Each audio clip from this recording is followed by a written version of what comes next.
तो भाई देखो, आज हम डिस्कस करने वाले हैं क्वेश्चन नंबर 1। जैसे कि इसमें दिया हुआ है हायर परचेज सिस्टम के ऊपर हम डिस्कशन कर रहे हैं। हायर परचेज सिस्टम, हिंदी में इसको कहते हैं किराया क्रय पद्धति। अगर हम बात करते हैं हायर परचेज सिस्टम यानी कि किराया क्रय पद्धति की, तो देखो इसकी थ्योरी के ऊपर हम ऑलरेडी डिस्कशन कर चुके हैं। आज हम सीधा स्टार्ट कर रहे हैं इसका न्यूमेरिकल, और क्वेश्चन नंबर 1 हम देखने वाले हैं। अगर मान लो हम इसके न्यूमेरिकल की बात करते हैं, जैसे कि हमने आपको पहले भी बताया था कि इस पूरे के पूरे चैप्टर के अंदर न्यूमेरिकल में सबसे पहले हम सीखेंगे कैलकुलेशन टेबल बनाना। दूसरे नंबर पे हम सीखेंगे जर्नल एंट्रीज बनाना, और तीसरे नंबर पे हम सीखेंगे अकाउंट्स बनाना यानी कि खाते बनाना। तो सबसे पहले हम आज कैलकुलेशन टेबल बनाना सीखेंगे, उसके बाद देखेंगे जनरल एंट्रीज और अकाउंट्स। ठीक है जी। सबसे पहले अगर हम बात करते हैं क्वेश्चन नंबर 1 की, ठीक है जी। तो क्वेश्चन नंबर 1 में क्या है कि सबसे पहले हम बनाते हैं कैलकुलेशन टेबल। कैलकुलेशन टेबल, इसकी भैया कैलकुलेशन टेबल कैसे बनानी है क्वेश्चन नंबर 1 की। देखो सबसे पहले आपसे वो ये कह रहा है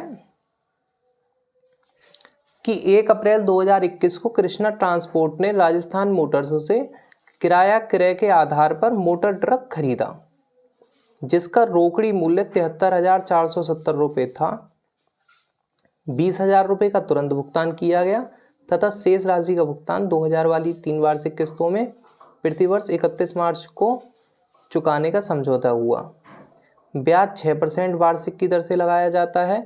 क्रमागत ह्रास पद्धति द्वारा संपत्ति पर 10% वार्षिक दर से मूल्य ह्रास अप्लिकेट किया जाता है, यह मानते हुए कि लेखा पुस्तकें 31 मार्च को बंद होती हैं। दोनों पक्षों की पुस्तकों में दोनों विधियों से जनरल प्रविष्टियां कीजिए व आवश्यक खाते बनाइए। तो देखो हमें क्या करना है सबसे पहले हमें कैलकुलेशन टेबल का एक इस तरीके से कुछ परफॉर्मा काट लेना है।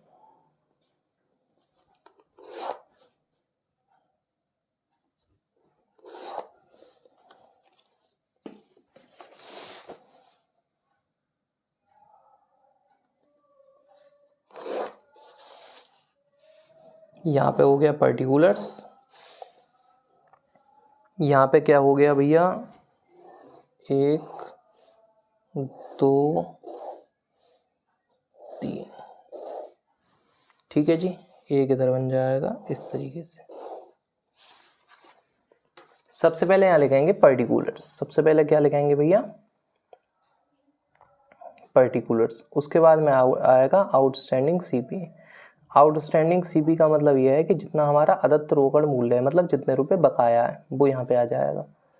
यहाँ पे आएगा calculation of interest, calculation of interest. फिर इसके बाद में आएगा कैश प्राइस, जिसे हम संक्षेप में सीपी भी कह सकते हैं। उसके बाद में आएगा इंटरेस्ट यानी कि ब्याज, और लास्ट में जाकर के आ जाएगा इंस्टॉलमेंट यानी कि जितनी भी हमारी टोटल इंस्टॉलमेंट होगी, राइट।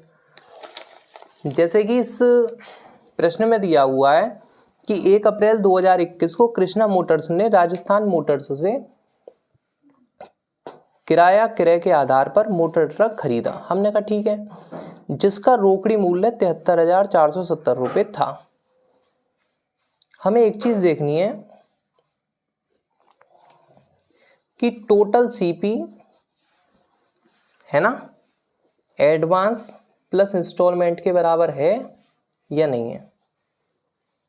अगर मान लो total CP advance plus instalment के बराबर है, तब तो ब्याज किस्तों में सम्मिलित नहीं है। अगर टोटल सीपी एडवांस इंस्टॉलमेंट के बराबर नहीं है, तो इसका मतलब ब्याज किस्तों में सम्मिलित है। इसका प्रभाव क्या पड़ेगा, जैसे वो कह रहा है जिसका रोकड़ी मूल्य 73,470 रुपये था, इसका मतलब यहाँ पे हमारा टोटल सीपी कितना दिया हुआ है 73,470 रुपये। 20,000 रुपये का तुरंत भुगतान है ना, 20,000 रुपये का तुरंत भुगतान जो है वो किया गया, यानी कि एडवांस कितने रुपए हो गया 20,000 रुपये, प्लस इंस्टॉलमेंट कितनी की है, शेष राशि का भुगतान 20,000 वाली 3 वार्षिक किस्तों में प्रतिवर्ष 31 मार्च को चुकाने का समझौता हुआ। यानी कि इंस्टॉलमेंट हमारी कितने रुपए की बनी है, 20,000 रुपये की 3 इंस्टॉलमेंट बनी है, हाँ है ना। ब्याज 6% वार्षिक की दर से लगाया जाता है, यानी कि इंटरेस्ट का रेट कितना चल रहा है 6%। क्रमागत ह्रास पद्धति द्वारा संपत्ति पर 10% वार्षिक दर से मूल्य ह्रास अप्लिखित किया जाता है, यानी कि जो हमारा डेप है वो हमें कितने परसेंट के रेट से लगाना है, डेप का रेट चल रहा है 10%, वो भी किस विधि से लगाना है हमें, क्रमागत ह्रास विधि से। क्रमागत ह्रास विधि का मतलब ये है कि WDV को फॉलो करते हुए, रिटन डाउन वैल्यू मेथड को, राइट। ठीक है जी। अभी ये रिटन डाउन वैल्यू मेथड क्या है वो भी हम समझ लेंगे, ठीक। आप ये समझें कि जो ट्रक हम खरीदने के लिए जा रहे हैं सामने वाली कंपनी के पास में, उसका टोटल CP कितना है 73,470 रुपये। तो यहाँ पे 73,470 का 73,470 आ गया, 20,000 का 20,000 आ गया, प्लस का प्लस आ गया, 20 दिया कितना होता है 60,000। 73,470 का 73,470 आ गया, बराबर का बराबर, 20,000 में 60,000 जोड़ेंगे कितना आ जाएगा 80,000, राइट। आप मुझे बताएं क्या total CP advance plus instalment के बराबर है या नहीं है? बिल्कुल नहीं है भैया, हाँ या ना, तो इससे कट्टस लगा दिया हमने। अगर total CP advance plus instalment के बराबर नहीं है तो उस कंडीशन में हम क्या करेंगे, जितनी भी हमारी इंस्टॉलमेंट की राशि दी गई है उसे हम यहाँ पर लिखेंगे इंस्टॉलमेंट वाले कॉलम में। अगर ये इसके बराबर आता, यहाँ पे भी 80 होता और यहाँ पे भी 80 होता, तो उस कंडीशन में जो भी एडवांस प्लस इंस्टॉलमेंट की राशि होती उसको हम इंस्टॉलमेंट वाले कॉलम में ना लिख करके CP वाले कॉलम में लिखते, इतना चेंज हो जाता केवल। अभी जैसे आपको एडवांस कितना दिया हुआ है 20,000 रुपये, तो हम क्या करेंगे, एक लाइन छोड़ के यहाँ पे लिखेंगे 20,000, और 20,000 की 3 किस्तें हैं, एक लाइन छोड़ के पहली किस्त, एक लाइन छोड़ के दूसरी किस्त, और एक लाइन छोड़ के भाई मेरे तीसरी किस्त। डन। ये जो 20,000 रुपये है ये किस चीज़ का है, ये वाला जो भैया 73,470 रुपये तो टोटल आउटस्टैंडिंग CP है हमारा। ये जो 20,000 रुपया है ये किस चीज़ का है, एडवांस का है। आप एडवांस कह सकते हैं, इसे DP कह सकते हैं, साइनिंग अमाउंट कह सकते हैं, कुछ भी कह सकते हैं, क्योंकि हमने आपके साथ में थ्योरी में डिस्कस कर लिया था कि जिस समय हम किसी भी व्यक्ति से हायर परचेज सिस्टम के अंतर्गत कोई संपत्ति खरीद करके लेकर के आते हैं और उसको जितना भी पैसा इमीडिएटली देते हैं उसे कहते हैं DP, यानी कि डाउन पेमेंट, साइनिंग अमाउंट, या कुछ भी आप कह सकते हैं, ठीक है जी। तो हमने ये एडवांस मान लिया है। और ये जो 20,000 रुपये है ये फर्स्ट इंस्टॉलमेंट का है, ये वाला 20,000 रुपये हमारा सेकंड इंस्टॉलमेंट का है, ये वाला जो 20,000 रुपये हमारा थर्ड इंस्टॉलमेंट का है। हमेशा ध्यान रखना जो भी हमारी एडवांस का पेमेंट होता है उसमें कभी भी ब्याज शामिल नहीं होती है, माने जितने रुपए की हमारी इंस्टॉलमेंट होगी उतने ही रुपए हम कैश प्राइस में लिख देंगे। यहाँ पे हमारा डैश आ गया। सबसे पहले हम ट्रक खरीद करके लेके आए थे 73,470 रुपये का, जिसमें से हम कितने रुपए उस व्यक्ति को एडवांस दे आए 20,000 रुपये। तो इसका मतलब क्या है कि 73,470 रुपये में से अगर हम माइनस करते हैं 20,000 रुपये, इसका मतलब यह है कि कितने रुपए बकाया बचाया अभी 53,470 रुपये, हाँ या ना। तो अब जो हम ब्याज कैलकुलेट करेंगे इस 53,470 रुपये पर करेंगे, और इंटरेस्ट का रेट कितना चल रहा है 6%। तो अगर हम 53,470 रुपये पर 6% कैलकुलेट करते हैं, 6% कैसे निकालना है, गुणा लगानी है, जितना परसेंट निकालना है उतना लिखना है 6, और परसेंट वाले आइकन पर क्लिक कर देना है इस तरीके से 6%। कितना रुपया आया है 3208 रुपये 2 रुपये, 3208.2।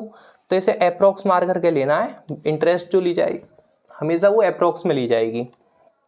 जैसे 3208.2 है तो इस कंडीशन में हम क्या करेंगे, पॉइंट के बाद की अगर संख्या 5 या 5 से बड़ी है तो पीछे वाली संख्या में 1 जोड़ देंगे, अगर पॉइंट के बाद की संख्या 5 से छोटी है तो उस कंडीशन में हम उसे छोड़ देंगे। अब जैसे यहाँ 3208.2 है, 5 से छोटा है, तो इस कंडीशन में हम इसे छोड़ देंगे, केवल और केवल क्या लिख देंगे 3208 रुपये।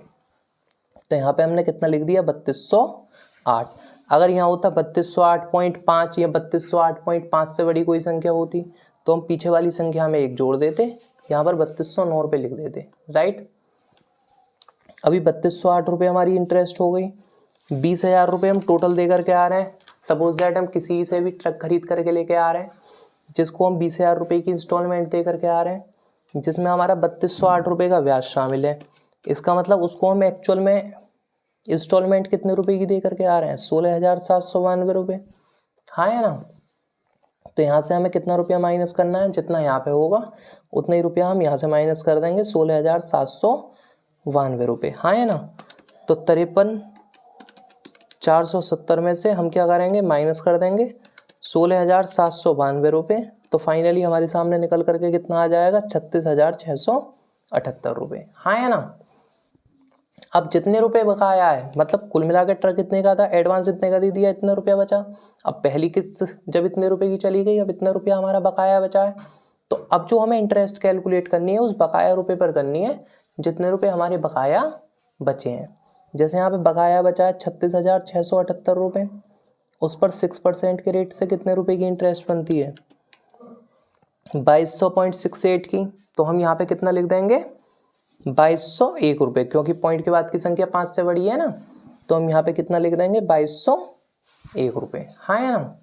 अब जब 2201 रुपये की ब्याज बनी तो 2201 रुपये यहाँ लिख दिया। टोटल इंस्टॉलमेंट हम कितने रुपए की दे करके आ रहे हैं सामने वाले व्यक्ति को, 20,000 रुपये की, जिसमें से कितने रुपए का ब्याज शामिल है, ये जो 20,000 रुपये है इसमें कितने रुपए का ब्याज शामिल है, 2201 रुपये का।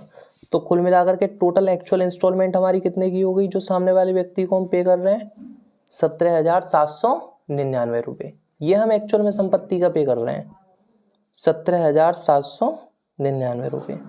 क्या इसमें से इसे घटा दें, 36,678 में से हम माइनस कर दे रहे हैं 17,799 रुपये। तो फाइनली हमारे सामने निकल करके कितना आता है, 18,879 रुपये। ठीक है जी। अब हम क्या करेंगे, इस बकाया रुपये पर इंटरेस्ट कैलकुलेट करें फिर से। 18,879 का हम कितना परसेंट निकालेंगे, 6%। 18,879 का जब हमने 6% निकाला तो यहाँ पे 1132.74 बैठ रहा है। तो अप्रोक्स मार करके ये कितना हो जाएगा, 1133 रुपये। डन। 1133 अगर यहाँ है तो 1133 रुपये हम यहाँ पर लिख देंगे, हाँ है ना। 20,000 रुपये की हमारी टोटल इंस्टॉलमेंट जा रही है, जिसमें 1133 रुपये का ब्याज है। भाई 20,000 के सामने वाले व्यक्ति को मैं टोटल इंस्टॉलमेंट दे के आ रहा हूँ, जिसमें से 1133 रुपये ब्याज के शामिल हैं। इसका मतलब एक्चुअल में मैं संपत्ति का कितने रुपया दे करके आ रहा हूँ, 18,867 रुपये, हाँ है ना।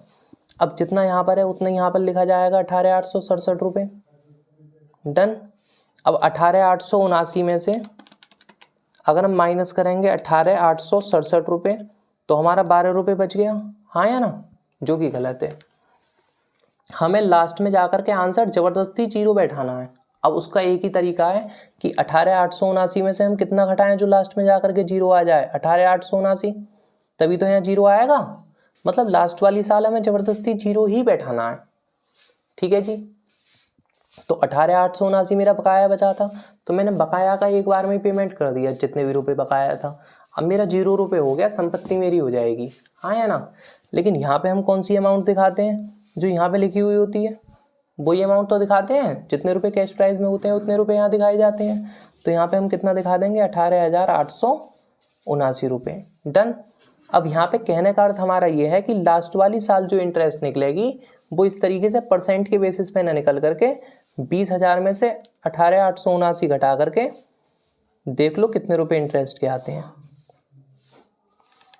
जैसे 20,000 में से हमने माइनस कर दिया 18,879 रुपये, तो फाइनली हमारे सामने कितना आ गया, 1,121 रुपये। ये 1,121 रुपये ही किस चीज़ के हो गए, ब्याज के। ठीक है, क्लियर है इतना फंडा। लास्ट वाली साल इसीलिए आप इस तरीके से परसेंट के बेसिस पे इंटरेस्ट ना निकाल करके इसमें से इसे घटा करके तब यहाँ पे इंटरेस्ट निकालेंगे। ठीक है, यहाँ तक बताएं कोई डाउट। देखो हम चेक कर सकते हैं यहाँ पे हमारा जो इंटरेस्ट निकल करके आ रहा है बुक में 3208, 2201, 1121, 3208, 2201, 1121। ठीक है जी, इंटरेस्ट हमारा बिल्कुल ठीक निकल करके आ रहा है।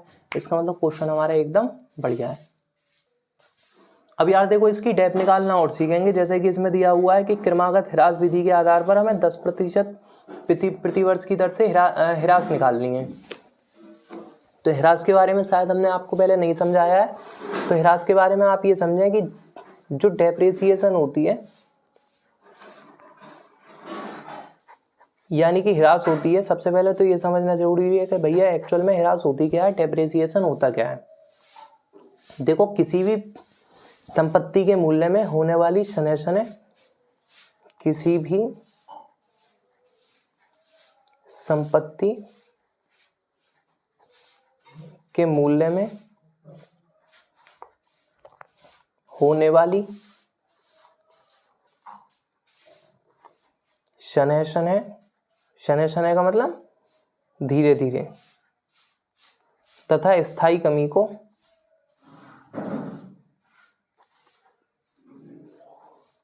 हिरास कहते हैं।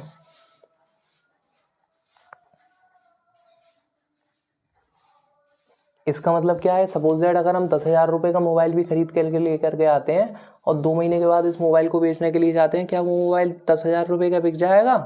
जी बिल्कुल नहीं बिकेगा भैया। हो सकता है कि वो 5,000 रुपये या 7,000 रुपये का बिके। ऐसा क्यों? क्योंकि 3,000 रुपये इस मोबाइल के मूल्य में कमी आ गई। 3,000 रुपये की इस मोबाइल के मूल्य में डेप लगी, हाँ या ना? 3,000 रुपये की इस मोबाइल पर डेप लग गई भैया, हाँ या ना? लेकिन ध्यान देने वाली बात क्या है, किसी भी संपत्ति के मूल्य में होने वाली शनय शनय तथा स्थायी कमी को हिरास कहते हैं। ऐसा नहीं है अगर हम 10,000 रुपये का मोबाइल खरीद करके लेके आते हैं और उसे फेंक करके मार देते हैं तो क्या वो 10,000 रुपये का बिक जाएगा? जी बिल्कुल नहीं बिकेगा भैया। हो सकता है फिर वो 6-7 या 2,000 रुपये का बिके। तो उस कंडीशन में हम ये नहीं कहेंगे कि उस मोबाइल पर हिरास लगी है। क्यों? क्योंकि हिरास की सबसे बड़ी विशेषता क्या है कि किसी भी संपत्ति के मूल्य में होने वाली शनय शनय तथा स्थायी कमी को ये हिरास कहते हैं। मतलब ये जो कमी है वो धीरे धीरे होनी चाहिए। ऐसा नहीं है आपने किसी संपत्ति को फेंक करके मार दिया तो उससे आपकी संपत्ति के मूल्य में जितनी भी कमी आई वो हिरास कहलाएगी। ठीक है जी। अब जब भी आप डेप कैलकुलेट करते हैं तो उस कंडीशन में आपके सामने 2 मेथड आते हैं। मेथड ऑफ डेप्रिसिएशन की अगर हम बात करते हैं, यानी कि अगर हम हिरास की विधियां की बात करते हैं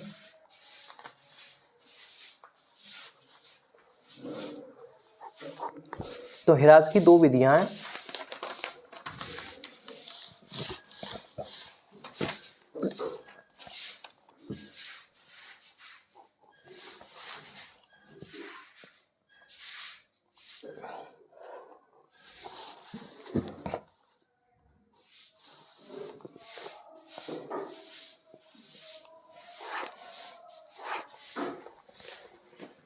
सबसे पहला SLM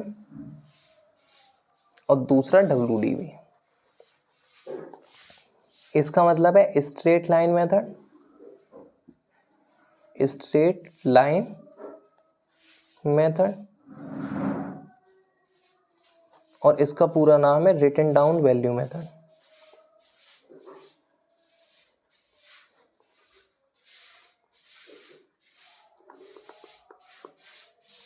इसे फिक्स्ड इंस्टॉलमेंट मेथड के नाम से भी जाना जाता है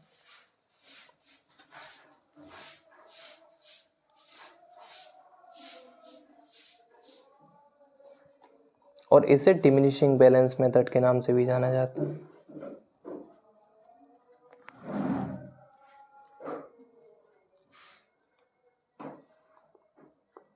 यदि मान लो किसी भी संपत्ति पर हिरास का मूल्यांकन, इसे हिंदी में कहते हैं स्थायी किस्त पद्धति, स्थायी किस्त पद्धति। ठीक है जी। और इसको जो है हिंदी में कहते हैं क्रमागत हिरास पद्धति।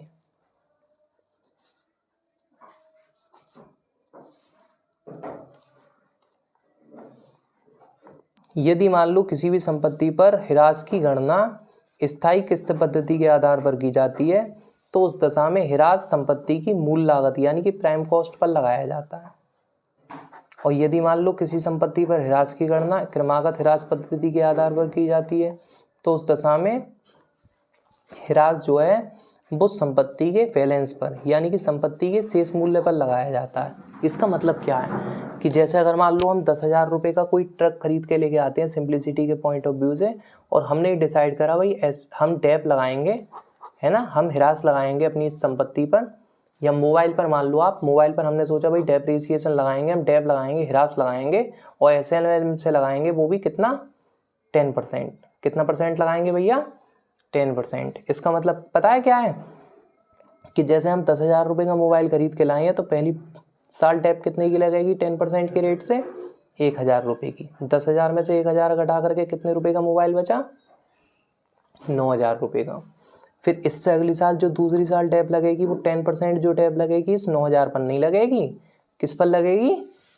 संपत्ति की मूल लागत पर, माने 10,000 पर ही। तो 10,000 का 10% कितना बैठता है? फिर से 1,000। 9,000 में से 1,000 घटा के कितना आता है? 8,000। फिर से इस पे जो टैप लगेगी वो तीसरी साल कितनी लगेगी? 10%, क्योंकि 10% फिक्स हो गया ना। लेकिन इस 8,000 पर नहीं लगेगी, किस पर लगेगी? इस 10,000 पर। 10,000 का 10% फिर से कितना बैठता है? 1,000। तो 8,000 में से 1,000 घटा के कितना आता है? 7,000। इस तरीके से ये चलता रहेगा। लास्ट में जाकर के आप ये देखेंगे इस संपत्ति का मूल्य जो है वो शून्य हो जाएगा। इसीलिए हम कहते हैं कि यदि ह्रास की गणना स्थायी किस्त पद्धति के आधार पर की जाती है तो उस दशा में ह्रास जो है वो संपत्ति की प्राइम कॉस्ट यानी कि मूल लागत पर निकाला जाता है। और इस पद्धति की खास विशेषता ये है कि इस पद्धति में संपत्ति का जो मूल्य है वो एक निश्चित समय अवधि के पश्चात शून्य हो जाता है, 0 हो जाता है। ठीक है जी। WDV में क्या होगा? रिटन डाउन वैल्यू मेथड में क्या होगा? जैसे हमने डिसाइड करा कि भाई हमें 10% की टैप लगाना है अपनी संपत्ति पर, लेकिन SLM से ना लगा करके WDV से लगाना है, तो उस कंडीशन में हम क्या करेंगे? जैसे हमारी 10,000 रुपये की कोई भी संपत्ति है, जरूरी नहीं है मोबाइल हो या ट्रक हो, कुछ भी हो सकती है, लेकिन हम सिंप्लिसिटी के पॉइंट ऑफ व्यू से मान के चल रहे हैं कि भैया हमारी संपत्ति जो है वो मोबाइल है। तो जैसे हमने 10,000 रुपये का मोबाइल खरीदा, हमने डिसाइड करा भैया 10% के रेट से हम टैप लगाएंगे, वो भी WDV मेथड से। तो पहली साल जो टैप लगेगा 10% के रेट से कितने रुपए का बनेगा? 1,000 का। 10,000 में से 1,000 घटा करके हमारे सामने कितना आता है? 9,000 रुपये। फिर से जो हम दूसरी साल टैप लगाएंगे वो 10% के रेट से कितने की लगाएंगे? अब संपत्ति की मूल लागत पर टैप नहीं लगेगी, संपत्ति के शेष मूल्य पर टैप लगेगी, यानी 9,000 रुपये पर जितने रुपए इस संपत्ति का शेष मूल्य बचा है। यानी 9,000 का 10% कितना आता है? 900 रुपये। 9,000 में से 900 घटा करके कितना आता है? 8100। फिर से जो 10% टैप लगेगी, इस बार आपको फिर से 10,000 पर नहीं लगानी है टैप। अब जो आपको टैप लगानी है WDV आप अगर मेथड फॉलो कर रहे हैं तो आपको जो टैप लगानी है वो संपत्ति के शेष मूल्य पर लगानी है, माने इस 8,100 रुपये पर लगानी है। 8,100 का 10% निकाल करके कितना बैठता है? 810 रुपये। कितना रुपया बैठता है भैया? 810 रुपये। तो 8,100 में से अगर हम माइनस कर देते हैं 810 रुपये तो कितना रुपया बचता है? 7,290 रुपये। इसी तरीके से आप टैप निकालते जाएंगे। ठीक है जी। तो आप ये देखेंगे कि इस मेथड को फॉलो करते हुए अगर आप टैप निकालते हैं तो कभी भी ऐसा नहीं होगा कि जो आपका संपत्ति का मूल्य है वो शून्य हो जाए, ऐसा कभी नहीं होगा। इसीलिए कहते हैं यदि ह्रास की गणना या ह्रास की गणना जो है वो क्रमागत ह्रास पद्धति के आधार पर की जाती है तो उस दशा में हम ह्रास संपत्ति के शेष मूल्य पर निकालते हैं। और इस पद्धति की खास विशेषता ये है कि इस पद्धति के अंतर्गत संपत्ति का जो मूल्य है वो कभी भी शून्य नहीं होता है। सही है भैया? ये चीज है। इतनी चीज आपको अच्छे से समझ में आई। तो अब जो आपको यहाँ पे टैप निकालना है, अगर यहाँ पर अगर आप ध्यान से देखें तो यहाँ पे जैसे हमारी संपत्ति कितने रुपए की है? 73,470 रुपए की। तो यहाँ पे हम क्या लिख देंगे? 73,470 रुपये। और टैप कितना निकालना है आपको हर साल? 10%। वो भी किससे? WDV से। यानी कि पहली विधि से या दूसरी विधि से? दूसरी वाली से भैया, है ना।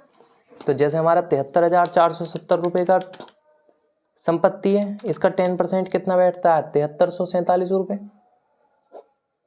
तो हम क्या करेंगे? 73,470 रुपये में से माइनस कर देंगे 7,347 रुपये। तो फाइनली हमारे सामने कितना बचेगा? 66,123 रुपये। फिर से हम इस पे 10% टैप कैलकुलेट करेंगे। अगर हम SLM अपना रहे होते तो फिर से हम इसी 73,470 का 10% निकाल के यहाँ लिख देते। लेकिन अगर मान लो हम WDV मेथड अपना रहे हैं टैप निकालने के लिए तो इस कंडीशन में हमें प्राइम कॉस्ट पे टैप नहीं निकालना है। अब हमें जो टैप निकालना है वो संपत्ति के शेष मूल्य पर निकालना है, यानी कि 66,123 रुपये पर। और 66,123 का अगर आप 10% देखते हैं तो ये 6612 रुपये 30 पैसे बैठ रहा है। और 6612 रुपये 30 पैसे का मतलब क्या होता है? पॉइंट के बाद की संख्या हमारी 5 से छोटी है तो हम क्या करेंगे? उसे छोड़ देंगे, अगर बड़ी होती तो पीछे वाली संख्या में 1 जोड़ देते। तो अब यहाँ पे क्या लिखते हैं 6612 रुपये। ठीक है जी। अब क्या 66,123 में से 6612 रुपये घटा दें।